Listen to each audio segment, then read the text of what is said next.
চোট নিয়ে এসেছিলেন বিশ্বকাপে। গ্রুপ পর্বের প্রথম 2 ম্যাচেই নামতে পারেননি মাঠে। স্কটল্যান্ড ম্যাচে গেম টাইম পেয়েছেন খুবই কম, আবার জাপান ম্যাচে কাটিয়েছেন সাইড বেঞ্চে। এরপর থেকেই প্রশ্ন ওঠে চারপাশে, অ্যানচেলত্তির অধীনে কি বেঞ্চে বসেই থাকতে হবে নেইমারকে?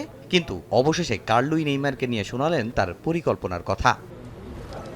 রাউন্ড অফ 16-এও রাফিনাকে পাচ্ছে না ব্রাজিল। পাকেতারও চোট পুরোপুরি ভালো হয়নি। নেইমারও দলে আরও ভূমিকা রাখতে মুখিয়ে আছেন। অনুশীলনও সর্বোচ্চটা উজাড় করে দিচ্ছেন, আর সেটাই মনে ধরেছে কার্লোর। নরওয়ে ম্যাচে নেইমারকে দিয়ে ম্যাজিক দেখানোর আভাসও দিলেন ব্রাজিলিয়ান মাস্টারমাইন্ড।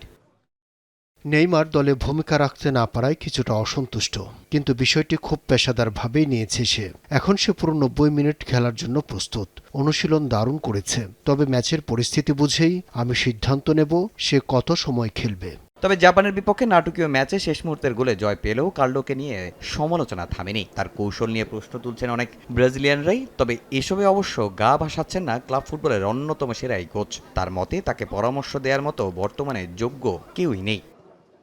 আমি 1400-রও বেশি ম্যাচের দায়িত্ব পালন করেছি। বর্তমানে আমার চেয়ে বেশি অভিজ্ঞ শুধু অ্যালেক্স ফার্গুসন।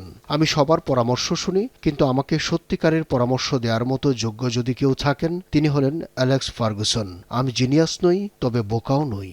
রাউন্ড অফ 16-এ ব্রাজিলের সামনে এবার নরওয়ে। প্রতিপক্ষের সবচেয়ে বড় অস্ত্র আর্লিং হল্যান্ড। তবে শুধু একজনকে আটকানোর পরিকল্পনা নয়, পুরো দল হিসেবেই রক্ষণ সামলাতে চান অ্যানচেলত্তি। বাইরে সমালোচনা হলেও ইতালিয়ান কোচের নেতৃত্বে নতুন আত্মবিশ্বাস খুঁজে পাচ্ছেন ব্রাজিলিয়ান ফুটবলাররাও। কোচ আসার পর দল আরও ঐক্যবদ্ধ হয়েছে। আমার মনে হয় ব্রাজিলের জন্য এর চেয়ে ভালো কোচ আর হতে পারতেন না। সোমবার বিশ্বকাপের রাউন্ড অফ 16-এর ম্যাচে নরওয়ের চ্যালেঞ্জ নেবে কার্লোর ব্রাজিল। তামিম হোসেন, সময় সংবাদ।